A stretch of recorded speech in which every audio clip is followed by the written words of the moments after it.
ত্রিপুরা সিপাহীজলা জেলা মজিদাবাড়ি ভারত বাংলাদেশ সীমান্ত এলাকা থেকে 20 লক্ষ টাকার নিষিদ্ধ গাঁজা উদ্ধার। তদন্তে পুলিশ।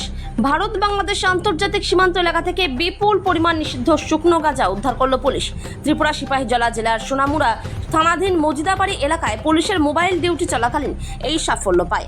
উদ্ধার হওয়া নিষিদ্ধ গাঁজাগুলির বাজার মূল্য আনুমানিক 20 লক্ষ টাকা। পুলিশ সূত্রে জানা গেছে, সীমান্ত এলাকায় পুলিশের নিয়মিত টহলদারির সময় পুলিশ কর্মীরা মজিদাবাড়ি আন্তর্জাতিক সীমান্ত সংলগ্ন এলাকায় কিছু সন্দেহভাজন প্যাকেট দেখতে পান। দীর্ঘক্ষণ অপেক্ষার পরও সেই প্যাকেটের দাবিদার হিসেবে কেউ সামনে আসেনি। এরপর পুলিশ তল্লাশি চালিয়ে সেখান থেকে মোট 50টি প্যাকেট উদ্ধার করে। প্যাকেটগুলি খুলে তার ভেতর থেকে মোট 100 কেজি নিষিদ্ধ শুকনো গাঁজা পাওয়া যায়। উদ্ধারের পর পুলিশ সমস্ত আইনি প্রক্রিয়া সম্পন্ন করে এবং নিষিদ্ধ গাঁজাগুলি দাবিহীন সামগ্রী হিসেবে বাজেয়াপ্ত করে থানায় নিয়ে আসে। এই বিপুল পরিমাণ অবৈধ মাদক ও গাঁজার মালিক কে বা কারা এবং এই চোরাচালান চক্রের পেছনে কাদের হাত রয়েছে তা খুঁজে বের করতে সোনামুড়া থানার পুলিশ ইতিমধ্যেই তদন্ত শুরু করেছে। ত্রিপুরা থেকে বিক্রম কর্মকারের রিপোর্ট, বিগ নিউজ বাংলা।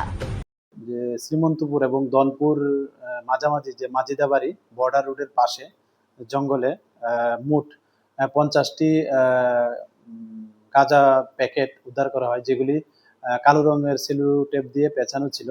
তো এগুলি ওজন করলে দেখা গেল যে মোট ওজন 100 কেজি। তো এগুলি সম্ভবত যে স্মাগলার যারা আছেন ওরা ওখানে লুকিয়ে রেখেছিলেন এবং বাংলাদেশে পাচারের উদ্দেশ্যে এগুলি এখানে রাখা বলে অনুমান। তো এটা যে অপারেশনটা এটাতে লিড করেছে আমাদের যে বিউপি শ্রীমন্তপুর, ওনারা লিড করেছেন।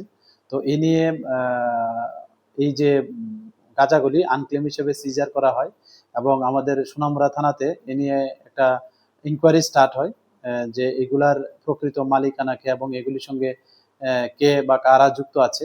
তো আমরা যাকেই এই যে ইলিগেল গাঁজাগুলি আছে আমরা যুক্ত থাকার প্রমাণ পাই, তো তাদের এভিডেন্সের উপর বেস করে আমরা অবশ্যই তাদের এগেনস্টে যা আইনত ব্যবস্থা নেওয়ার আমরা নেব।